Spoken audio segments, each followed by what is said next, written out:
Let me briefly introduce myself and then we're going to begin. I'm Marshall.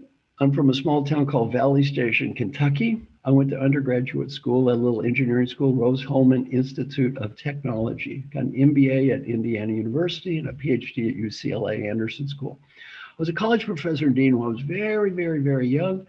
Then for the past 43 years, I've done three things. One, I give talks or teach classes. And Alan and I have worked together. I've traveled all around the world. I've been to 102 countries. And Alan, I supported your airline industry on the American alone. I have over 11 million frequent flying miles. I'm a mega flyer. And thank you for making all those safe airplanes for me. So thank you so much. Welcome.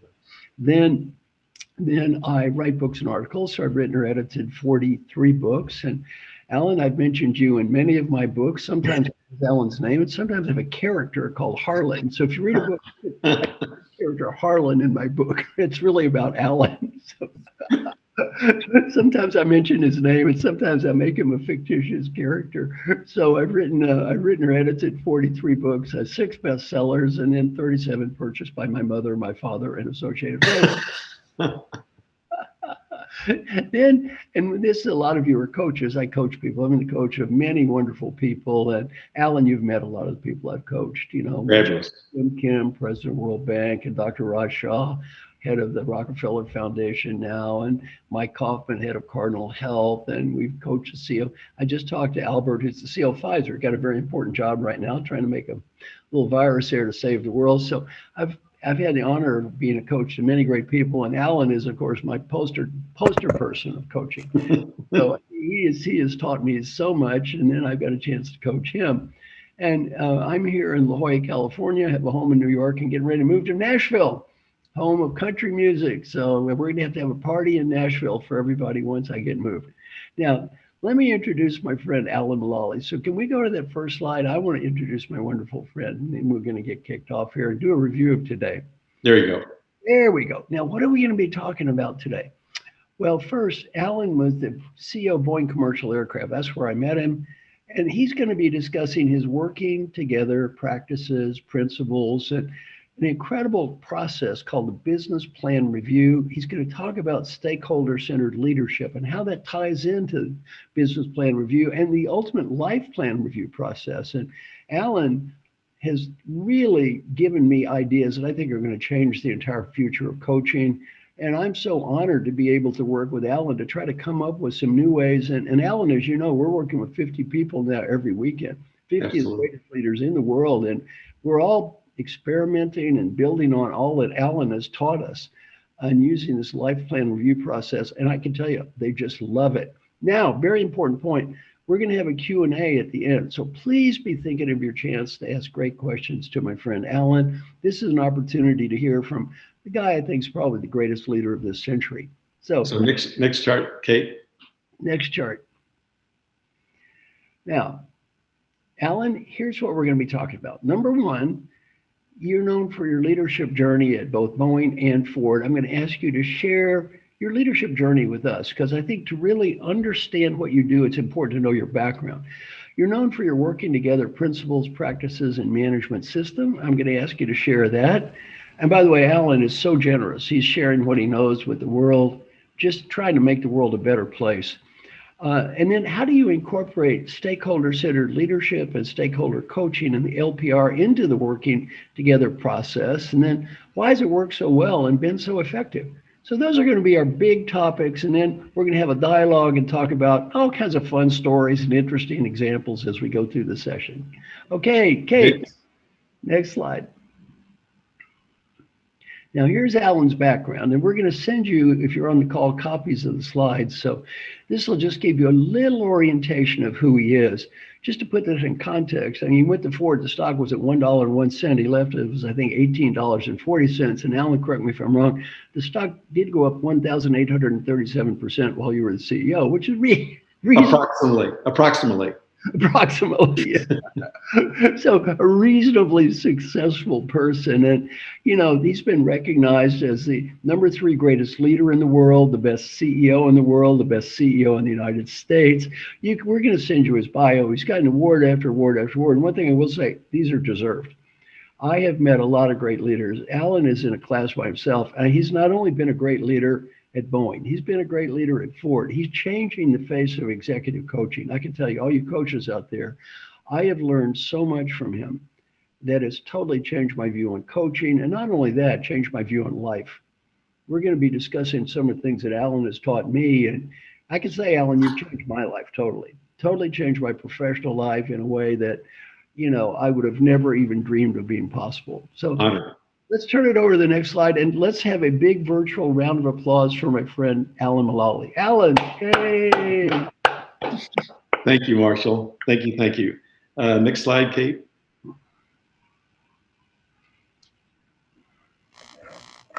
So let's start with the leader of the future. And I'd like to just say a couple of things about Marshall. I've learned so much from Marshall, and the collaboration has been so beneficial to us, and also it's just been an honor to serve everybody sharing what we've learned. And Marshall was one of the first people to talk about the leader of the future and building on all of the history of leadership. And so a neat thing about today is that we're going to pull together Marshall's lifelong work and service with mine, and you can see how they're absolutely integrated together. And it's something that all of us can benefit from. I hope you enjoy it as much as we enjoy sharing it with you. So next, please. Okay, now Sarah and Kate and I, Marshall, we wanted to make this fun for you. So and as a designer, I just love progressive disclosure. And so we're going to have a few fun charts for you that share the messages one at a time. And also I'll share with you how they integrate together. Okay, good. So clearly you can see here, as Marshall said, we're going to talk, and that's my airplane, and I'll get to that in a little bit. So as Marshall shared, I've been working on my working together management system for 45 years, 37 years at Boeing and 8 at Ford, and my family and my community and everywhere else, the same working together principles and practices. And also over the years, I've always incorporated stakeholder-centered leadership, which Marshall has led. And I've also included stakeholder-centered coaching, which Marshall has pioneered. And then together, we expand that to a life plan review process. So these processes are very reliable, and they all come together in the working together principles, practices, and management system that small, medium, large, nonprofit profits can really make use of. And you can see around the outside that some of the really key characteristics from a leadership point of view, a leadership team point of view, including all the stakeholders: humility, love, service, courage, discipline, resilience, and also based on a view of lifelong learning and also continuous. So that's what we're going to talk about today. And Marshall, any additional thoughts? Yeah, one thing, Alan, everything Alan is going to teach you right now is what I'd call common sense, but not common practice. To me, I want to give you a definition of brilliant. Brilliant is when somebody shares something that seems obvious, then you realize, I've never seen anyone do this before. Well, I can say I have never seen anyone lead in the way Alan leads before. So what he's going to be sharing is very unique. And Alan, one other connection, the Business Roundtable just made a big statement, I think last year, about the importance of get all key stakeholders involved. You were many years ahead of the curve on this. And what I love about what you're doing, Alan, is you're taking this theory that's now 200 CEOs agreed to, yet you implement, you execute. So it's not just a theory, this is real. So you're going to teach people how to get out of this head stuff. Yet we need to involve all key stakeholders into the reality of actually doing it. Yeah, absolutely. That was a tremendous movement forward to working together for governments around the world, for corporations, to include all the stakeholders. And so, yeah, that was very, very important. Okay, Kate, next one, please.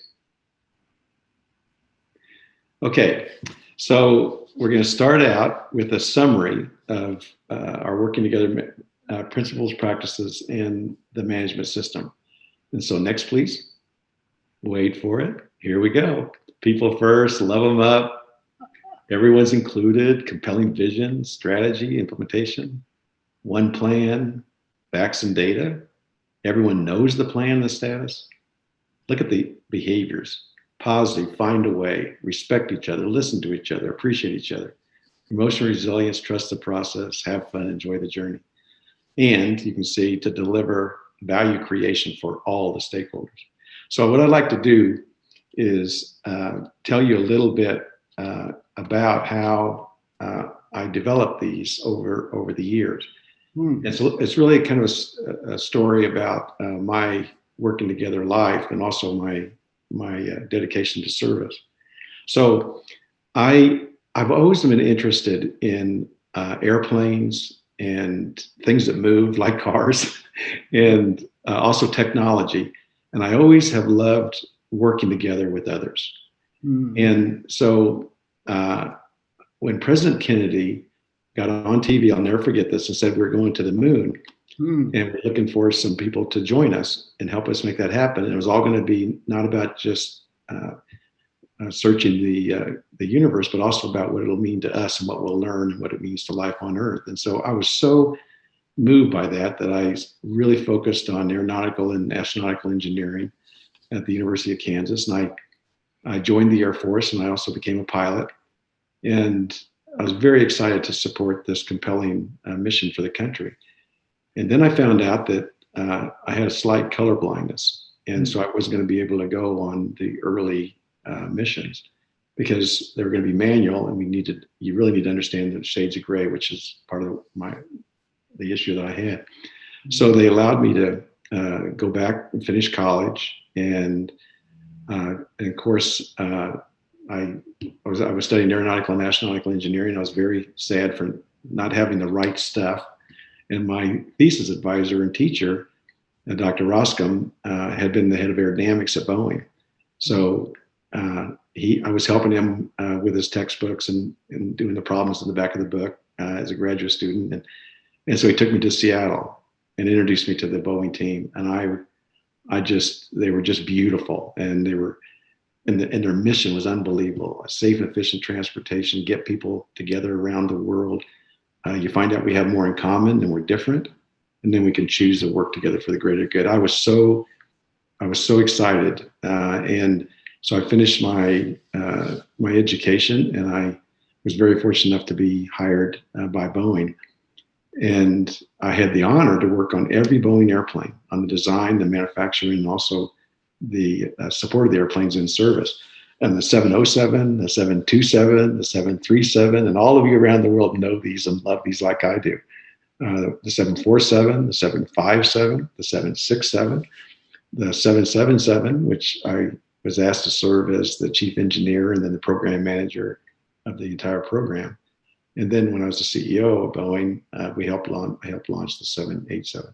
And if you look at all the seats that are flying in the world today, nearly 70% are in Boeing airplanes delivering safe and efficient transportation. So they have around 4 million parts, and they're very sophisticated. They carry 200-300 people, halfway around the world. And so the performance, the reliability, the maintainability, everything about the airplanes use the latest technology. And also, when you're creating a new airplane, it has usually around 500 to 600,000 people that are designing and making the airplane. You do it on schedule, and it's innovation, and you deliver it 4 years later. So you can imagine that working together is really, really important to create a new airplane. So a couple of words about these principles and practices I've learned over the years. First of all, it's all about talented people working together. And so love them up. I mean, they're dedicating their life to the mission. It's bigger than them. They're about something that's bigger than them. It's for the greater good. So love them up, including everybody. And Marshall touched on that. So the traveling public themselves, the airlines, our employees, our suppliers, our investors, the community in which we operate, the regulators around the world, include them all on the team. Mm-hmm. Compelling vision, comprehensive strategy, and relentless implementation. Really important. What's the vision for the airplane? Is it short range, long range, polar routes, point to point, nonstop? And then what's the strategy, the comprehensive strategy for achieving it? What's the product strategy? What's the people strategy? What's the production in the product plan? So not just the technology, but the partnership, the technology, the working together, everything about how we're going to accomplish this. As Marshall mentioned, the relentless implementation is the business plan review, where every week we get together and we review the vision, the strategy, and plan, what the status is in the areas of special attention. Of course, clear performance goals, one plan. Most companies have a lot of plans, and everybody's wondering what the plan is. And so one plan, facts and data. We love people's opinions, but we really want to look at the facts and the data that they're looking at, so that when we move forward together, then we're doing it based on facts and data. And then over on the right-hand side, you can see the behaviors. Everyone knows the plan, the status, and the areas that need special attention. Very few companies, even today, share everything, including the product plan, the financial plan, everything everybody needs to know, because what we need to know is how's it going against the plan. So we actually color code every leader during the business plan review. We'll talk about this. Color codes their area of the plan. Are they on plan? That's green. Do I have an issue, but they have a solution? That's yellow. Or if they have a new issue without a solution, that's a red. They color it, and that's a gem. We love the gems because we've got to expect the unexpected. We've got to expect to deal with it. And only then are we going to be able to move together to turn the reds to yellows to green. And you can see the attitudes and the behaviors. Propose a plan, positive, find a way attitude. I always, whenever I think of this, I always think of a Henry Ford quote. And he said, if you think you can or you think you can't, you're probably right. So it's really important to have an attitude of we're going to deal with it. We're going to expect the unexpected, or we're going to expect to deal with it. Respect each other, listen to each other, help each other, appreciate each other. Very sophisticated words. And also words that you can see their behaviors, and we're committing these behaviors on how we're going to work together. Emotional resilience is really important because it's not going to go exactly per the plan. And we expect that. So we're going to trust the process. We'll go right back up to the top, make sure everybody's included, make sure that we're working together on a solution, and we're going to develop the better plan.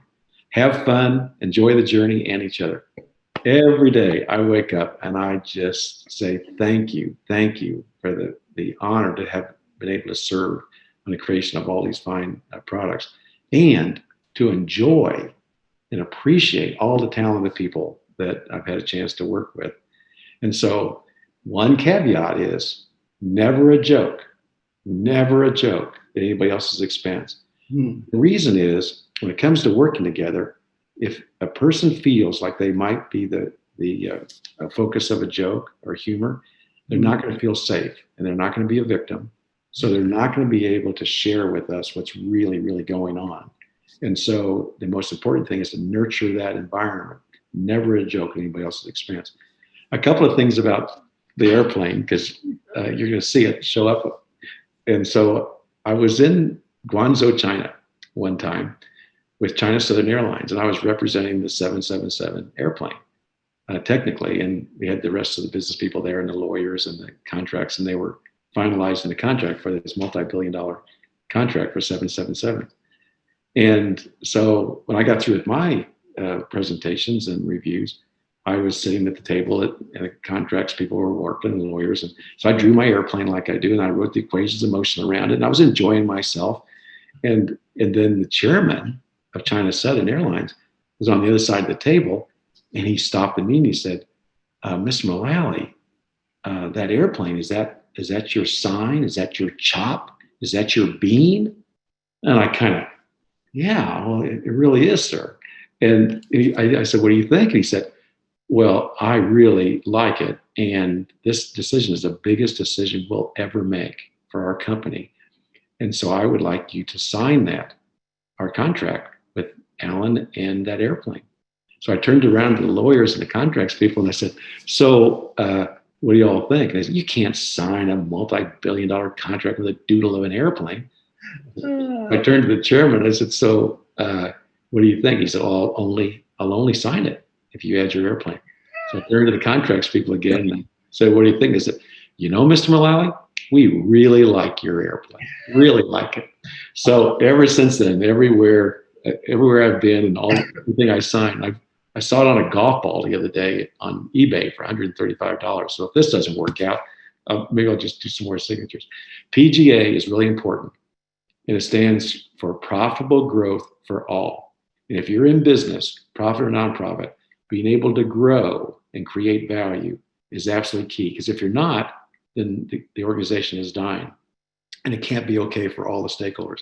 So back to Marshall's comment about the business roundtable, everything we do is going to create value for all the stakeholders, and we'll actually measure that stakeholder satisfaction for all of them. Okay, Marshall, any thoughts before we move to a little bit more detail about the management system? Yeah, and I've got to just tell one story before I forget it. As you know, in my role as an executive coach, I have a very unique billing system. You see, I don't get paid if my clients don't get better. And better is not judged by me or my client, it's judged by around my client. So in Alan's case, that's all his key stakeholders. So of all the people I've ever coached, I spent the least amount of time coaching Alan, who was fantastic to start with, and he improved the most. And the client I spent the least amount of time with, who Alan also met, unfortunately, didn't improve at all. I didn't get paid. So I come to Alan. I made a chart. One dimension was called time spent with executive coach Marshall Goldsmith. The other dimension called improvement. There seemed to be a very clear negative correlation between spending time with me and getting better. So I talked to Alan. I said, Alan, of all the people I've ever coached, you improved the most. You were fantastic to start with. I spent the least amount of time with you. I showed Alan my chart. I said, Alan, the way this chart looks, had you never met me, you'd really be good. I asked Alan, and this is great for you coaches on the call. What should I learn about coaching from you? And Alan taught me 2 lessons that changed my life. Lesson 1, he said, Marshall, your challenge is great clients. You pick great clients, your coaching process is always going to work. And you pick the wrong clients, your coaching process is never going to work. He said, number 2, never make the coaching process about yourself and your own ego and how smart you think you are. Make it about the great people that you work with and how proud you are of them. Then he said, as a CEO, I wasn't that different. I don't design the cars. I don't build the cars. I don't sell the cars. Got to have great people. Then he said something I'll never forget. He said, leadership is not about me. Leadership is about them. Now, for all of you coaches out there, I've been fortunate enough to have been ranked #1 coach in the world forever. Why? Nobody watched me coach anybody. One thing I'm proud of, I got fantastic clients. Alan, you've met a lot of these people. These great people are not. Oh, they're fab. Well, and the neat thing about what you're saying is that these are people then that can take their contribution, their service to a whole nother level of effectiveness for the benefit of the greater good. So again, a lesson that I'll never forget. So Alan, onward. Okay, here we go. Kate, next chart, please.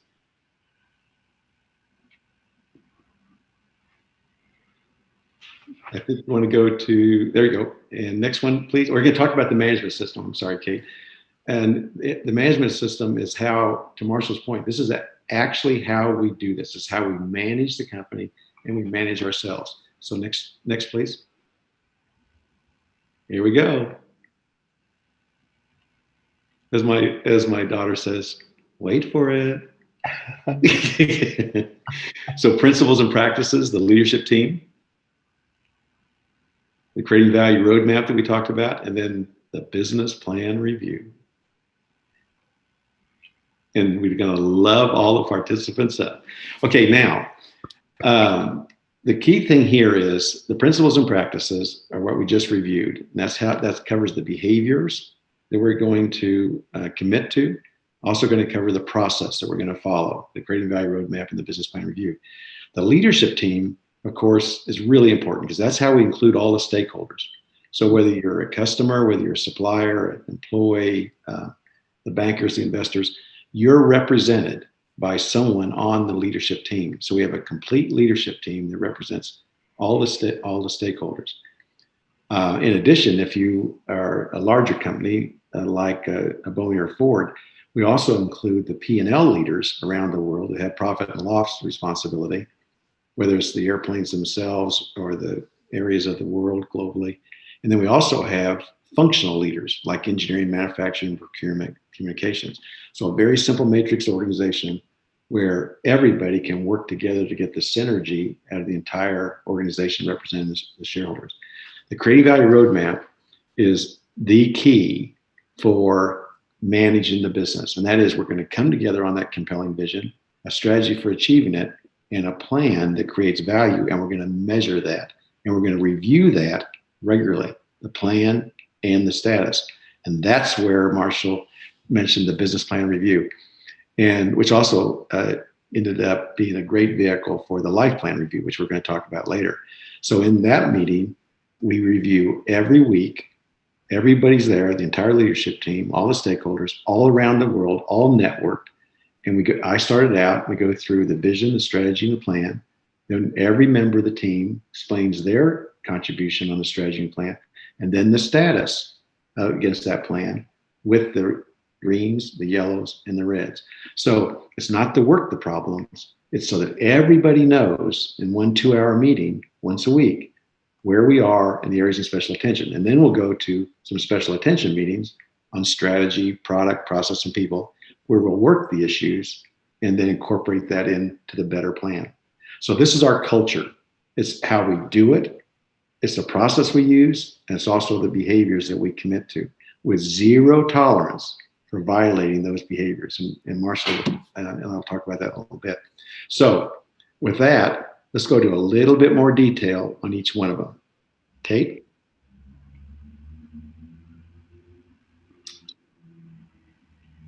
Here it goes on the principles and practices. Okay, and we covered this. It includes the operating process, the creating value roadmap, the business plan review, the special attention. Very straightforward, all scheduled. Everybody knows it on their schedule. And regularly we meet each week, each quarter, each year, always working on the better plan. And to deliver creation, value creation, profitable growth for all, revenue and efficiency for everybody. Leadership team, Kate.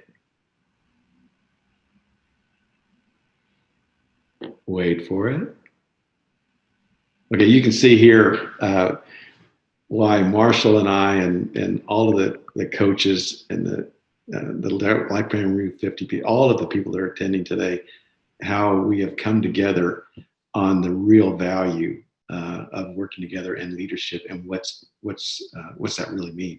So we've moved from command to control, leaders that know everything or acting like they know everything, to coaching and facility, because we never did. I mean, the higher up you are, that you know a lot, but you know the least because you're not the expert in all specific fields.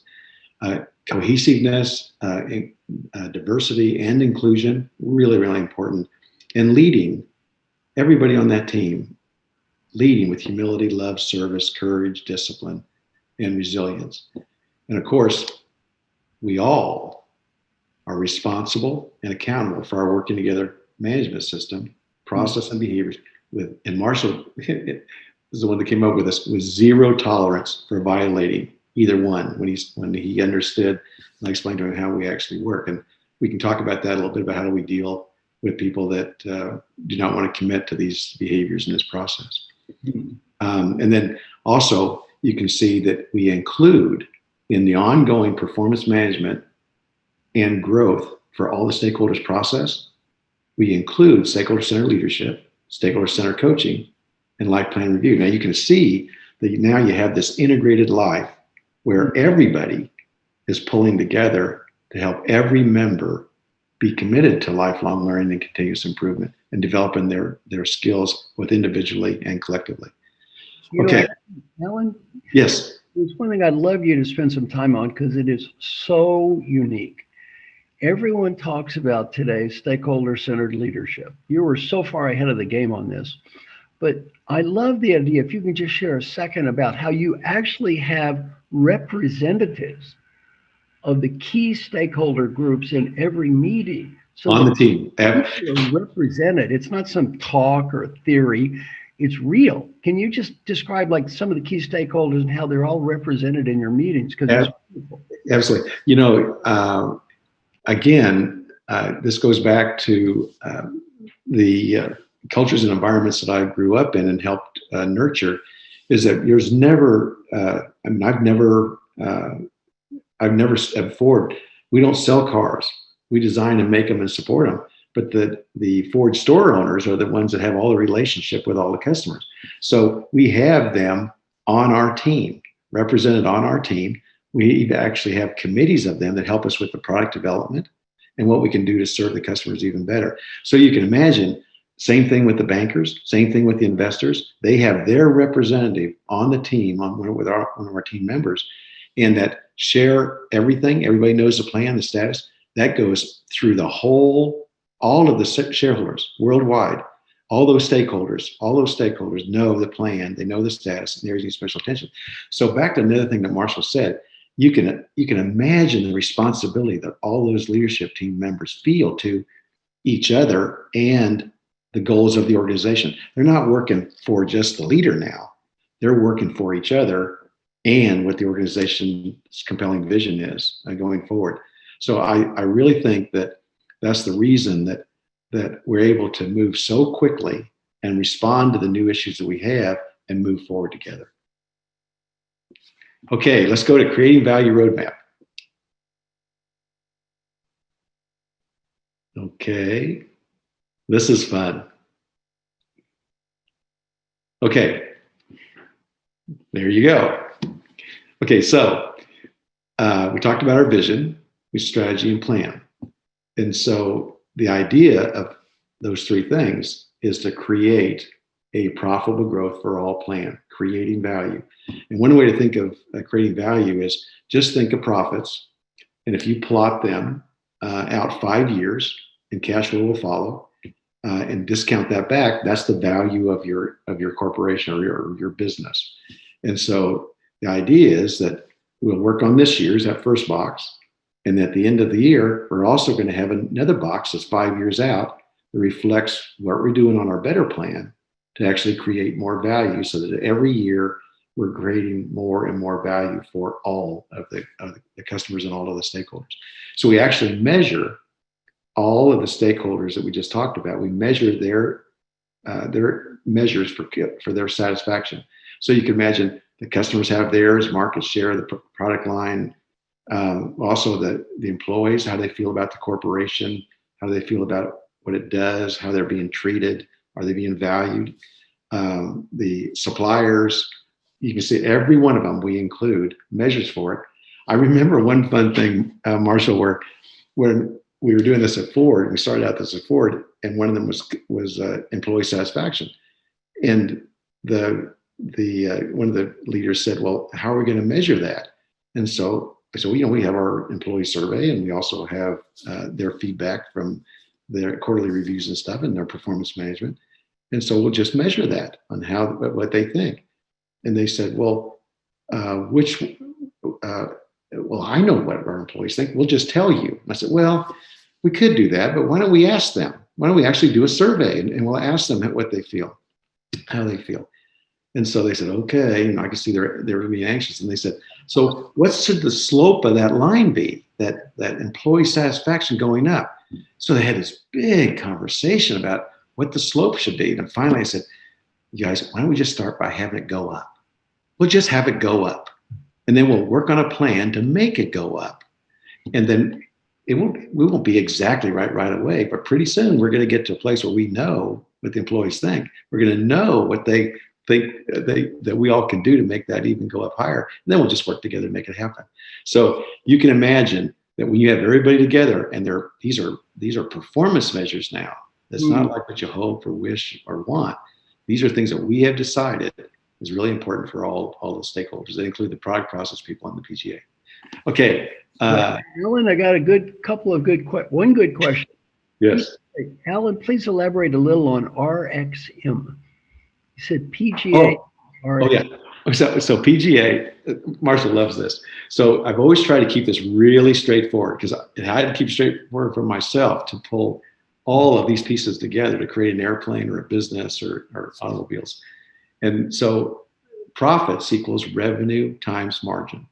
Mm-hmm. And so the reason that's so neat is it's all encompassing. The only way you can make the revenue go up for your business, profit, nonprofit, is to make products and services that people want and they value. They might want them, but they won't value if it's too expensive or it doesn't have all the right things that they want, then they're not going to value it. And then M is for margins, which is your profit over the revenue, which is a measure of your efficiency. How well are you producing these products and services with your resources? And so good companies will increase their revenue by 5 to 7% a year. They'll improve their margins, their productivity by 5 to 7% a year. And 1.07 times 1.07 is 1.15. So the value of the corporation or the organization will go up at 15% a year. And everybody is happy. All the stakeholders now are benefiting. What's really interesting about that too is it's not necessarily going to be a straight line. That'd be great because we're going to have exogenous shocks. So we're going to have economic slowdowns. And we'll talk a little bit more about that also. But the point is, the fact that you're thinking long term and you're making all your decisions on the near term is always going to lead you to make decisions of creating value for everybody over the long term. Now, Alan, there's one thing I left out in your introduction, and I'm so proud of you. I mentioned the stock price went up, which is great. Yet you didn't just focus on the stock price. You focused on quality. Quality went up. Diversity went up. And one thing that is even more amazing than the 1,837% increase in stock value, and you wouldn't mention this, Alan had about a 97% approval rating as a CEO, as a leader in a union company, the United Auto Workers. Now, they don't usually love CEOs. They don't have a history of loving CEOs. And man, they loved you. They loved you. The employee numbers went up, engagement went up. So I don't want this to sound just like that profit went up. What's even more amazing is everything went up. Everything. That's really, really an important point. And the UAW is just a perfect example. They had a great leader and they loved Ford. Their families, multi-generations that worked there, and they were scared to death. I mean, Ford was in a really tough position, and we can talk about that more as you all want. And so they were very, very concerned. And so the first person I went to see was the head of the UAW, and we talked about the situation at Ford. We had become a house of brands. We had bought Aston Martin, Jaguar, Land Rover, Volvo, and we had separate Fords all around the world, and our production was much greater than the demand. So we're losing money on every brand and every vehicle, and they didn't know the numbers, but they knew that we were in trouble. And so I shared all the data with them, and then we developed a plan to work our production system and our cost structure and do it together, because if not, the assets would be given to somebody else and we'd all be disappointed. And so we all worked together and we created a profitably growing company together for the benefit of all of us, including them. And we became #1 brand in the United States. And the employee satisfaction, as Marshall said, skyrocketed because people knew now that they were part of not only saving Ford, but create an exciting, viably, profitably growing company for everybody. Thanks for bringing that up. Okay, Kate, business plan review, one of our favorites. Okay, and I think we've touched on each of these weekly reviews. And one neat thing about the business plan review is every member of the team has a slide in their review that covers things that are changed in the business environment. So now you can imagine you have all these P&L leaders around the world, all of the functional leaders, and they're all sharing what's going on in the world in their area of responsibility. So the IT people are going to be telling you about the cloud, what we're doing on AI, what we're doing about machine learning. So everybody from their perspective is sharing all of the things around the world that are changing that we can make use of to incorporate in our plan to develop the better plan. So the business environment, we always go back to our vision, strategy, and plan. Like at Ford's, at Boeing, it was getting people together around the world. We can find out we have more in common and we're different. We can choose to work together. At Ford, it was back to Henry Ford's original vision, opening the highways to all mankind with safe and efficient transportation that's also affordable, so everybody can appreciate the freedom of movement. Then the strategy for achieving it, the plan for achieving it, all the way down to all of the measures, and then the status and the forecast, all color-coded, so that we turn the reds to yellows to greens. And of course, at the end of the day, we're going to work on the better plan, because all during the year, it's not, we don't have to have an offsite and hold hands and levitate at the end of the year to try to figure out what we're going to do. we have been working on the better plan throughout the year. Marshall, anything else to add there? I think it would be great if you could tell the story about the reporter Bryce and what happened and how the employees were so dispirited they were actually sending notes to him. It's an amazing story. So, Kate, let's go back to charts. Let's go back to the working together principles and practices, please. My first chart. Yes. Okay. Now, this is really a neat question that Marshall's asked. Look on the right. Everyone knows the plan, the status, and the areas need special attention. Really? We're going to share that with everyone, all those stakeholders? So when I arrived at Ford, we got the business plan review going, and this will come out later, but all of the 300 charts were green. And so I had shared with them for the first time, we're going to lose $17 billion. And I knew if we couldn't make a breakthrough on people sharing with transparency what the situation was, we were never going to be able to know what the reds were, and we wouldn't be able to turn the reds to yellows to greens. So I'd say to them, is there anything in your area of responsibility that's not going well? And so another manifestation of that was that every day in the Detroit News, in the newspaper, there would be an article about about Ford. And it wasn't good. There were production problems, people issues, product issues, and in excruciating detail. So I would take the article down to the team at the business plan review and I said, have you seen this one? Are you aware of this? And they'd all go, yeah, somebody around the table, because everybody was there now. They all knew about it. And I said, what do you think? They said, well, it's pretty accurate.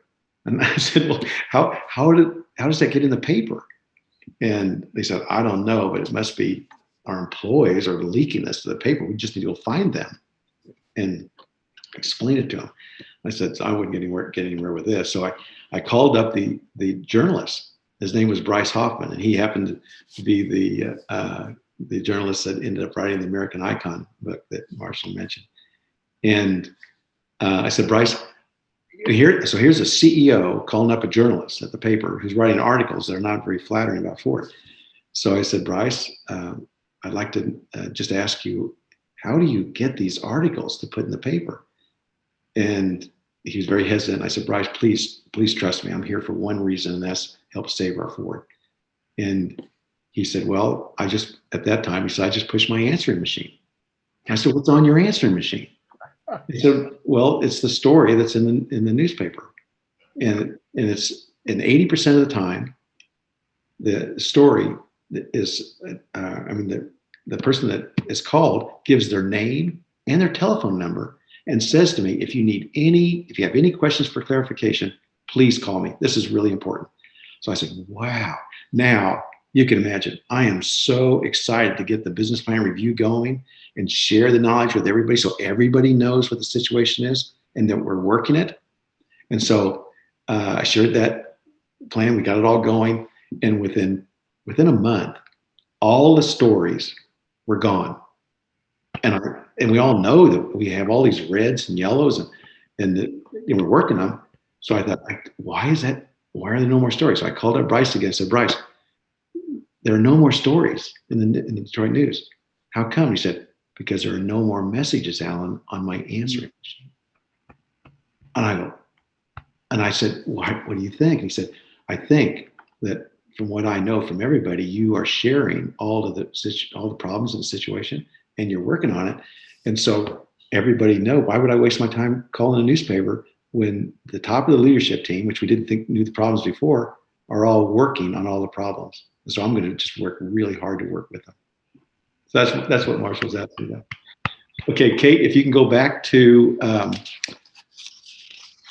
the business plan review. I think we've done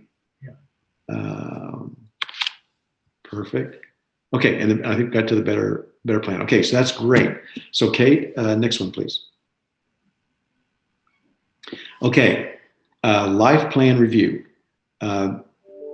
This is really a neat part of our working together that includes stakeholder-centered coaching, leadership, and life plan review, because this is a version of the business plan review where we look at all the aspects of our life and have an ongoing conversation with ourselves, lifelong learning, continuous improvement about what are we doing, what do we want to be doing, and how's it going. So next one, please. Here we go. Look at all of our different lives. Work life, family life, spiritual life, community life, personal life. Now think about it. Think about that. And you could add a lot more. All of us could add a lot more in here because we have all these different lives, and you can separate them out.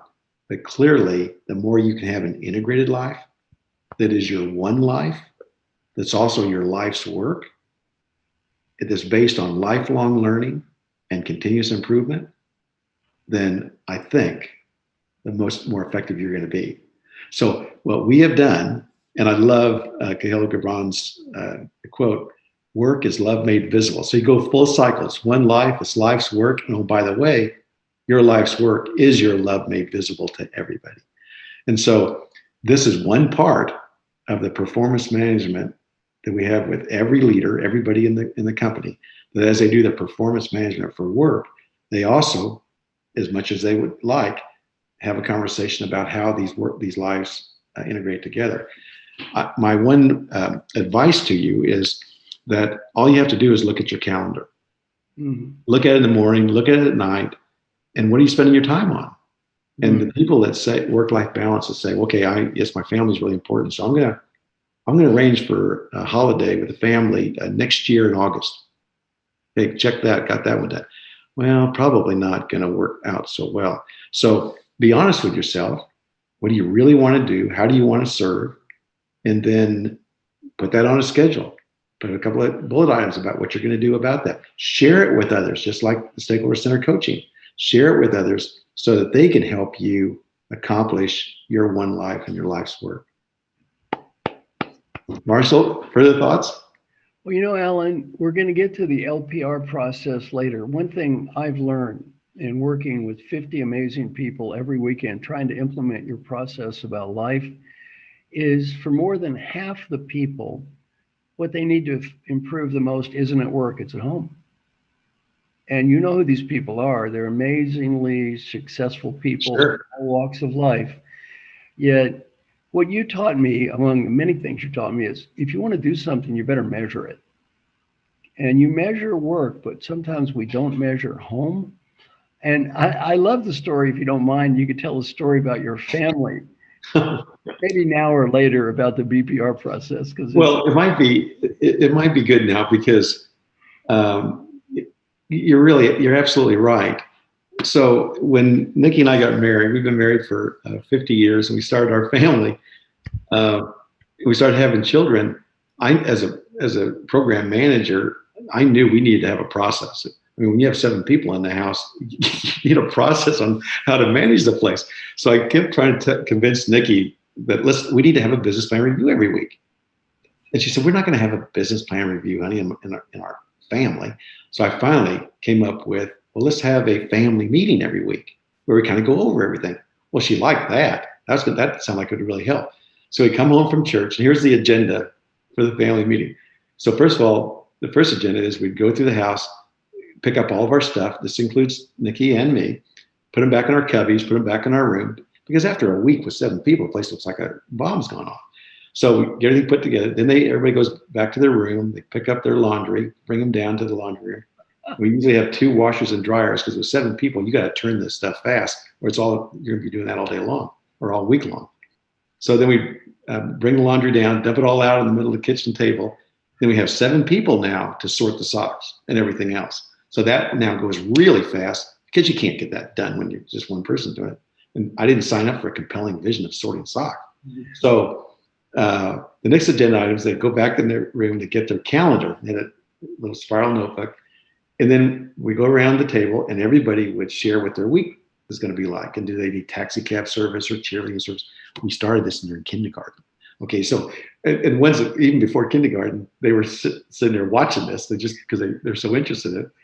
And so I would take my actions that I wrote down, take it to the office, give it to my assistant. She'd build it into my calendar. Sometimes I was there, sometimes I wasn't, but everybody knew that that was my integrated life. And then the next one was that this worked pretty well too when you got teenagers is if you're going to do anything that's going to embarrass the family in the coming week, you got to let us know ahead of time because we are a family. But these are, we want to have and being surprised about stuff with behaviors that are not so good, it's not going to be good for our compelling vision. That worked pretty well. There are things that they did that all of us have done, but it really had them think about their behaviors and how they treat each other, including the family. So when they got older, Marshall, every time we get together, they laugh about these family meetings and the content of them. And I said, why did you come if you didn't really enjoy it? And they said, Dad, do you remember what the last agenda item was? And I said, I don't. I said, you passed out the allowances.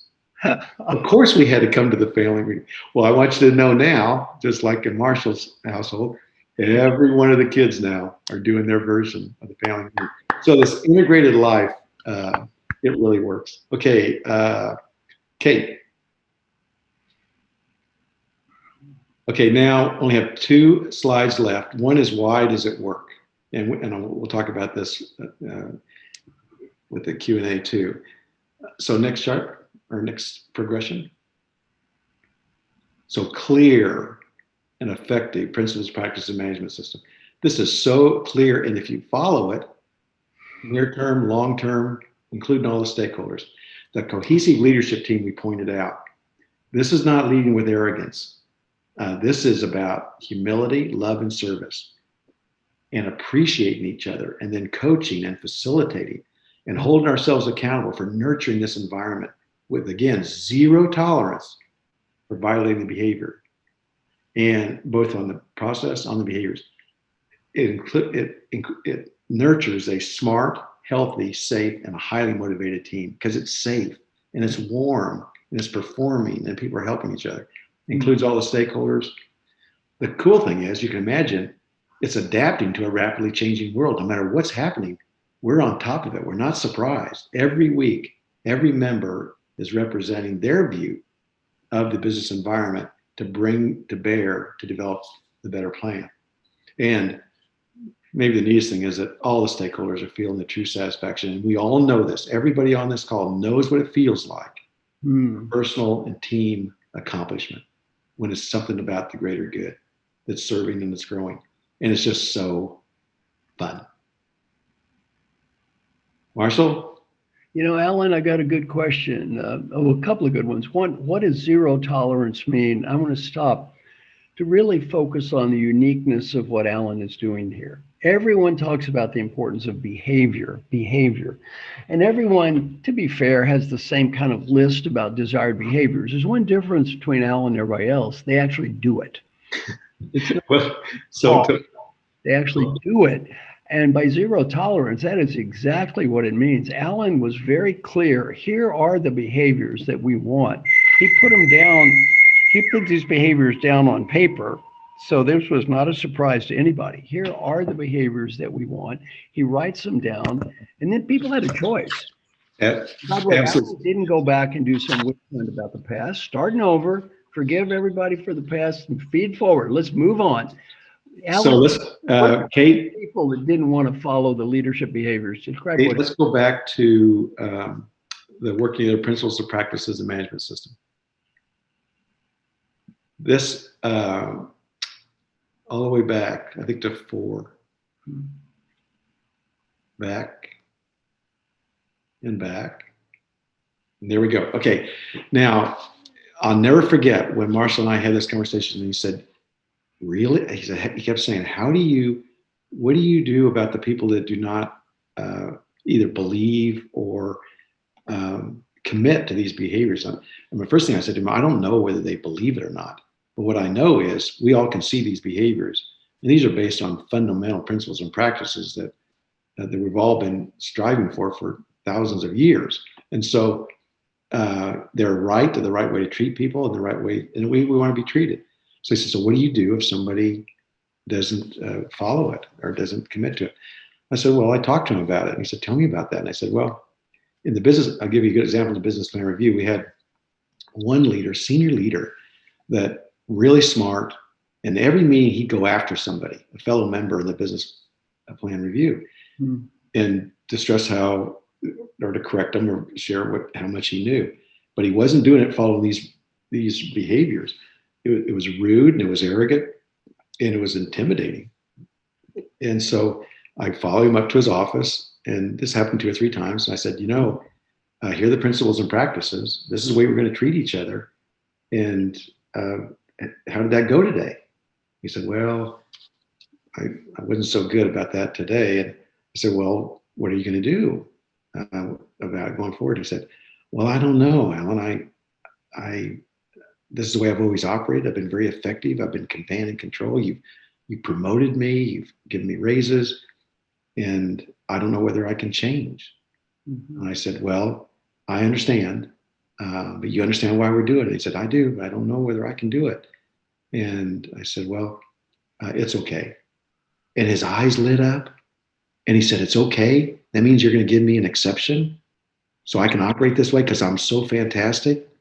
I said, well, not quite. It's okay, meaning that you would be choosing to move on. And you're going to be happier. The team's going to be happier. I'm going to be happier. But what I want you to do is I want you to think about it tonight. And I want you to tell me tomorrow morning, what are you going to do? Are you going to commit to these behaviors? If we'll get you a coach. I even know Marshall Goldsmith. I might get you one of the best in the world. Any kind of help you need. And if you don't want to, it's okay, because you'd be choosing to move on. And remember, the first principle there is we still love you. Yeah. You're a human being, you're a creature of God. We wish you the very best. So the next day, he came in, he said, I don't think I can do it. And he chose to move on. Then the other person, another example I shared with Marshall is another woman leader on the team that was brilliant. And she had a tendency to keep asking kind of penetrating questions when she kind of actually knew the answer, which people figure out really well. And that's very intimidating. And so I had the same conversation with her, and she said, I said, you know why we're doing this? And yep. I said, so what would you like to do? And I mean, think about it. She came back the next day. She said, this sounds like a tremendous opportunity for me to grow as a person and in my effectiveness with others. And I'd really like to try. And then we said, why don't we said, and you can use your stakeholder-centered coaching technique and the coaches that we have. And so you can share the 2 or 3 things that you're going to improve with our team, and they'll be your supporters and they'll help you do it. So we're just using stakeholder-centered coaching with everybody and everybody on the team always had their improvement plan. And so 80% of the people that Marshall talked about moved from the dark into the light.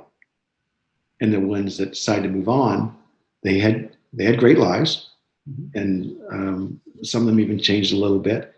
But so it's okay. What we can't stand is arrogance, for example, a lack of humility. It's poison. It's poison in an organization. And no one is so valued that you would poison the organization to have them there. So that's why the working together is really, you're going to attract the best and brightest, but also you're going to have their hearts and minds. Okay, let's see, one last one, Kate, I think. All the way to the end, okay, one more, and then the next one. Okay, and the last thing that we're going to send you are going to be the references. And next, please. We sent you this out earlier, Kate did, but we'll send you this whole package so you have it, because we wanted you to have everything we talked about. So these are some references that you might find really interesting. Carl Savaw made a 5-part movie about making the 777. And it was the #1 fundraiser on public television for many years. And it really captures creating a commercial airplane. Very fun. American Icon that Marshall referenced, my fight to save the Ford Motor Company. which has everything that we've talked about in it. And then Work is Love Made Visible by Marshall and Sarah and our heroine, Frances Hasselbein. And it really is our love made visible. Our work is our love made visible.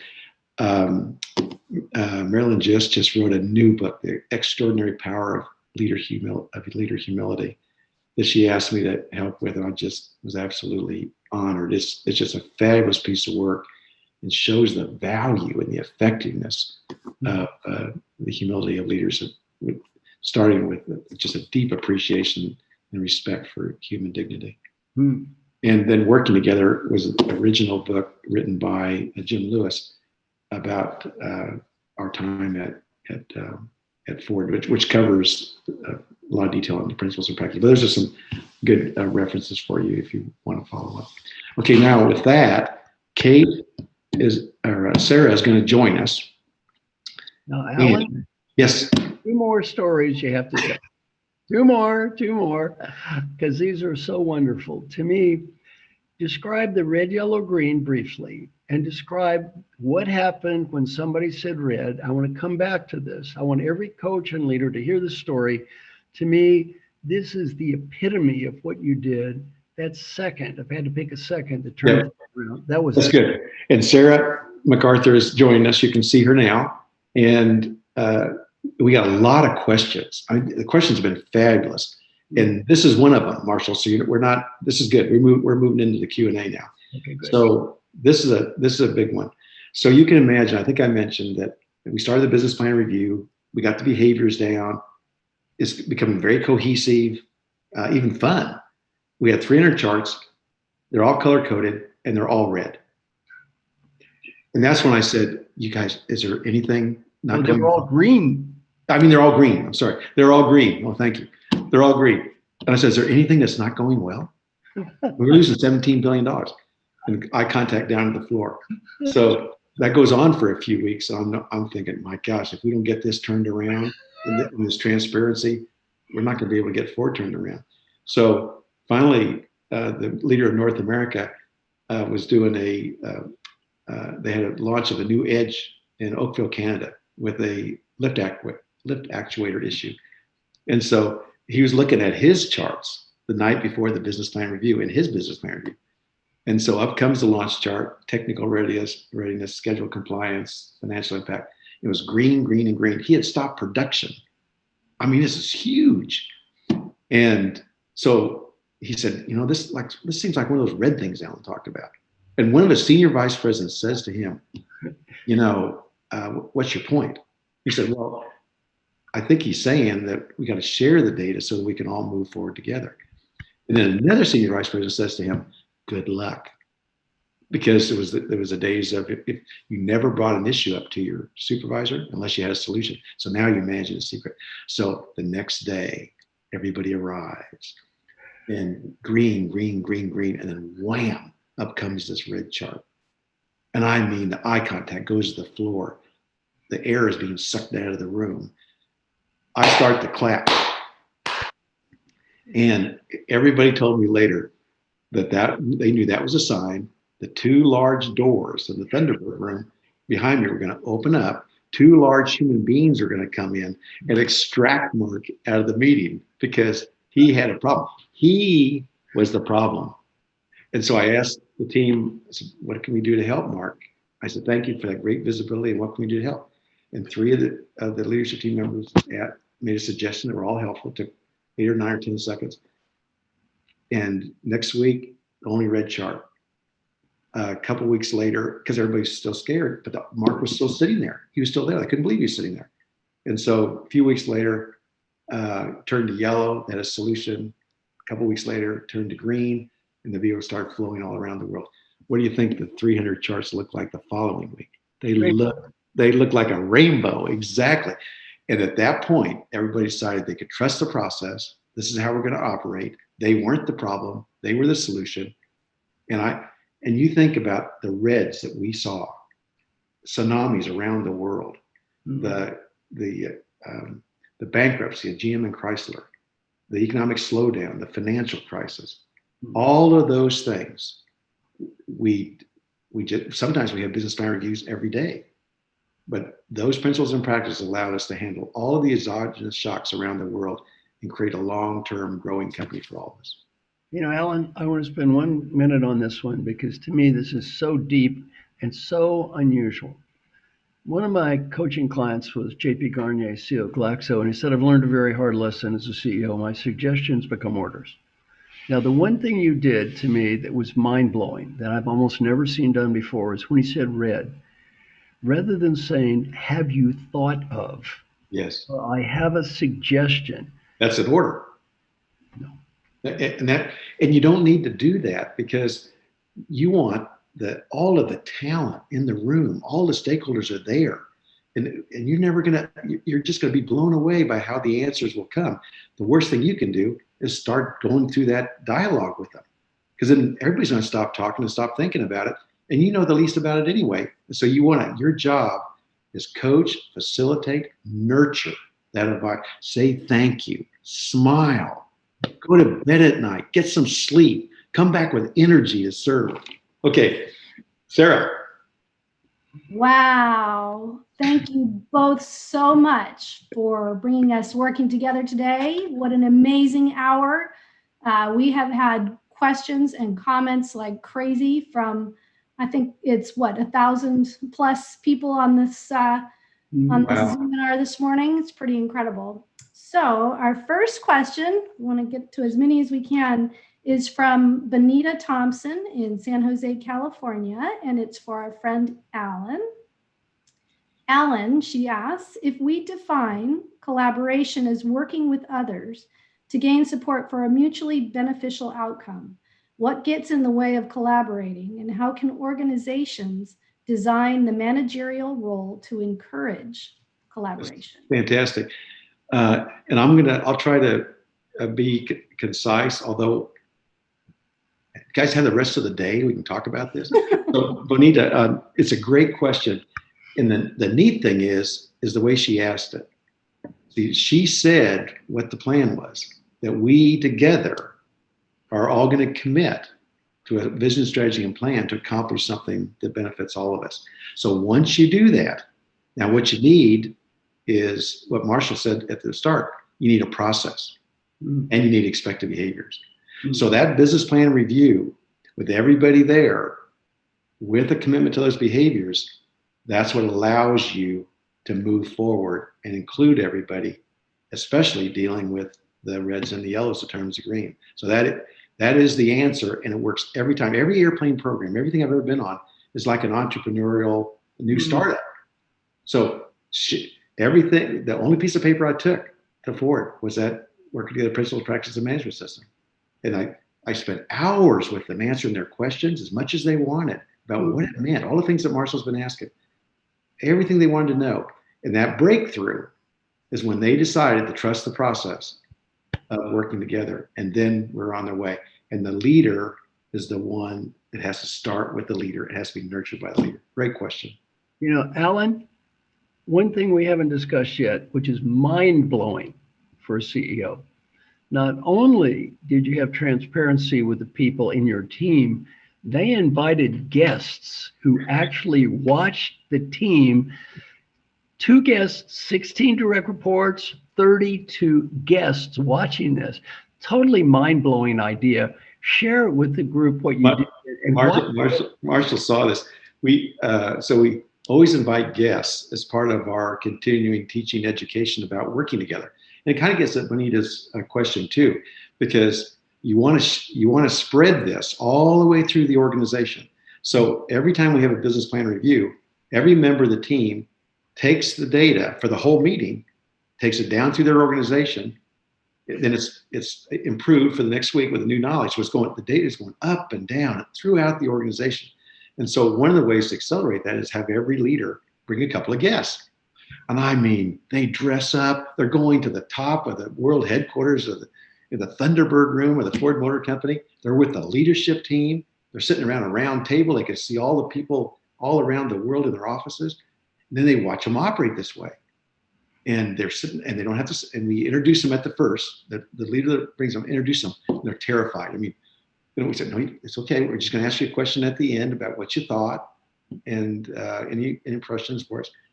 And then we go around the room at the end and everyone says a couple of thoughts and it makes you cry. That's another reason we did it. You'll see that in the 777 movie, is that when you have people watching you, it's another reason to kind of move to the behavior, because you're not going to act like an idiot. You're not going to treat people disrespectfully. And so, and also then they say, we had no idea. We saw our issue on that edge in this meeting. That means you guys are looking at the same thing that we're looking at and you're supporting us. Now I'm going to go back and I'm going to do even a better job in our business plan reviews. And then remember, every week, another 2 come, as you said. And so pretty soon, it didn't take very long until everybody knew what the plan was and the status. Sarah? Thank you. Yeah, I think one thing that's interesting about what you just said that kind of slips by every once in a while, and I don't know if everybody hears it as loudly, you took one piece of paper when you left Boeing after 37 years and went to Ford. One piece of paper, and it was the working together principles and practices. So it works everywhere. That's all I know, Sarah. This is true. So our next question is from Len Rothman, and he is from Leadership at Work. And he asks, I believe it's a he asks, what and when was the shift that happened for you, that aha moment that had you realize and know working together was the way, which then led to your system? Well, I grew up with very modest means, and but we had a lot of love in our family from our parents, and every day either my mom or my dad would say things like this to me. So, remember what the purpose of life is, honey, and that's to love and be loved, in that order. I say thank you. And the next day they say, now remember, to serve is to live. Got it, Mom. Thank you. And then the next day, expect the unexpected. Expect to deal with it. That's, yep, sure. Then the next day, if you learn to work together with people, you're going to be able to do a lot of good for the greater good. Thank you. So with that foundation, all I wanted was a pair of Levi's and some Levi jeans and maybe a car. Maybe I could go to college. The University of Kansas was in the city, and so I started all of these jobs and stuff. TV guide, paper rep, lawn mowing business, working at the Dillon's grocery store. And it was all about serving. And the more I served, the more I was appreciated. And as a checker at Dillon's grocery store, I actually got a tip. I actually got tips for checking the groceries out, not just bagging them, but checking them out. And so my whole life has been about working together. So I've always been like that. But the defining moment that I don't share very often is that, to your question, is when I got to Boeing, I was watching a lot of command and control. They were great at program management. Mm-hmm. And so I was doing well, and I was being appreciated. And they called me one day. They said, we'd like you to be a supervisor. And I said, what does a supervisor do? They said, well, we're going to assign you another dynamite engineer from a great university. And if you could just kind of teach them about engineering and what you do as an aeronautical engineer. I said, I didn't even ask any other questions. Obviously, I know how to do that. So they assigned me Mike from Caltech. Great guy. And so at the time, when you did your technical work, you had to write it up in a coordination sheet. And then your supervisor, that would be me, would sign it at the bottom, saying that it was good. So he brought me his first draft, and I marked it up and stuff and gave him some suggestions. And then he brought me a second draft, and I marked that up and gave him some suggestions. And I thought, boy, this is really fun. I mean, being a supervisor. And on his 13th revision, and remember at the time, he didn't have word processing, so he had to do a duplicate, carbon, and stand in the line in front of the room to get these revisions. So he brings it in, he sets it down in front of me, and he said, Alan, before you give me your another dynamite suggestion to improve my work here, I'd like you to know I'm quitting. I said, you're quitting? Why? He said, I can't stand this being micromanaged anymore. The first couple were great, but we've way past the point of diminishing returns. I said, well, what do you think I should do? And he said, well, you might want to think about what they're asking you to do. They're asking you to maybe share with me what the vision of the airplane program is. What's the vision? What's the strategy? What's the plan? Am I working with the right people? Do I have the right tools? We just moved from analog to digital. And I think I was the last person to use a slide rule. I know, I'm really old. And so, and then nurture the environment and see, am I generally have it there so we can move on. And I said, that really sounds useful. If I do those things, will you stay? He said, no way, no way. This is my first employee, you guys. I stayed in contact with him later because I wanted to prove to him that I was going to do what he suggested. And so you think about it, that was a life-changing event. And the second one was I was starting to adapt the command and control behavior of the people I was seeing above, and I was pretty good at it. And so the pilot of the airplane program and a couple of engineers came to see me on Sunday. They said, Alan, we know what that behavior looks like, and it's not what you are. It's not who you are as a person, and that's not what we need going forward. We need to move to a participatory environment, and leaders are coaching, nurturing, facilitating.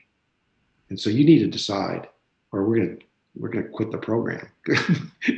So you think about those two, and I right away, okay. And then I was back. We had a new CEO of the whole company that wanted to move in this direction. So he backed me up to be me and be about working together. Mm-hmm. And so those two things enabled me to go back to who I really was and what I believe in, and also make it the mainstream of Boeing going forward. For all you coaches on the call, I want you to reflect on what Alan just said. Because sometimes, Alan, people will ask me questions about you and say, yeah, but he's different. He's great. He was kind of born with all this stuff. And I really want you to reflect on what Alan just said. Alan was not born as some ideal leader. He wasn't born doing all this stuff. He worked hard. He learned. He listened. He got input, and he changed. So to me, this is very inspirational. And I think as a coach, every coach listening needs to hear this message of, look, here's a guy who's probably the greatest leader in the world in the last century. But he wasn't born a great leader. He learned it. He worked hard. He tried. So thank you. That's a wonderful story. Thank you, Marshall. And another thing that you have absolutely taught everybody, lifelong learning and continuous improvement. We're never done. Right? And then you add that to Marilyn's humility. Mm-hmm. So you really do want to understand. You seek to understand before you seek to be understood. And you really do care. And you share where we're going. And you appreciate people. I started out like everybody else. I didn't know all those things. And so absolutely. But I sure know that working together works now. Sarah. Thank you. So we have about 10 minutes left, and we have so many exceptionally wonderful questions. I wish we could get them all answered. I've got this one for Alan from Pat Odensmeyer. We have so much going on in the world. It's an interesting time, we could say that. Do you think an extraneous shock, an exogenous shock, such as the current COVID health crisis, would have changed anything about your management style or your BPR? Absolutely not. And it's just a great question. What are we talking about here? Talk about the all-time exogenous shock. I mean, think about the terrorist attacks on 9/11 when I was at Boeing. We never thought an airplane, a commercial airplane, would be used as a weapon. Same principles and practices. What's the reality? Not what we hoped it would be, wished it be, maybe it would go away. No, deal with the reality. Include all the stakeholders and develop a plan to deal with it. The COVID, same thing. Look what we're going through. So many messages are out there and it's not together. And we know what we need to do. And from a leadership point of view, from a participant point of view, I love following all the rules. because that's our part to help ourselves, but also to help all the people that we deal with in our country and our world. And so, including all the stakeholders, having a vision, a strategy, and a plan, statusing it regularly, letting the data set us free, we know what to do. So thanks for that question. It's a great question. Thank you so much. So another question from a man named Paul Dupuy, in MD and CEO in Randstad, India. And wow. Hi, Paul. Far, far, far away. He says, from me anyway, Alan, you've had an impressive career as the leader of a couple large global complex organizations spanning across industries. Please tell us about your transition from being a CEO and the journey to becoming a thought leader and coach, and what you enjoy most about your current role. Well, Paul, in a way, I think I'm doing the same thing that I've always done. Starting with the life plan review, all of our lives, I still love serving and supporting and being with all the participants in my life and my service. And also, I've joined the board of the Mayo Clinic and Alphabet and Google, and two technology startups that could change the world in Carbon 3D and Blue Current. And so what I have always loved was facilitating, coaching, teaching, and nurturing. And so I'm doing and also I have Marshall convinced me to share this with everybody. And so I've been doing that with a lot of clients around the world. And so I feel like I'm being me and doing what I love, and that is facilitating, coaching, teaching, and learning. That's the best part. And watching what happens to people and organizations when they move into the light of participatory management and working together, and to see the results they get, in addition to how great they feel about how they do it. Thank you so much. So I'm going to stop questions here and turn it back to you, Marshall, for closing comments. Also, just want to say before I wrap up that we will have a recording available. And so just reach out to me or to Kate, and we'll make sure you have the recording. And also the slides will be available too. We'll send that out as well. So thank you very much. Sarah, thank you. My first comment is say thank you so much to Sarah and Kate who got this show organized. Thank you, Sarah, and thank you, Kate. You did a fantastic job. Second, Alan, I want to talk briefly about how we're using all the stuff you taught me in LPR process. So as part of what I've been teaching, it's called Daily Questions. Everybody figures out their life questions every day. And Alan, we're following your lead. We're not just talking about business. We're talking about life. Every week, I have these 50 amazing people. Curtis Martin, NFL Hall of Fame, Pau Gasol, the great basketball player. We've got Broadway stars, head of the Olympics.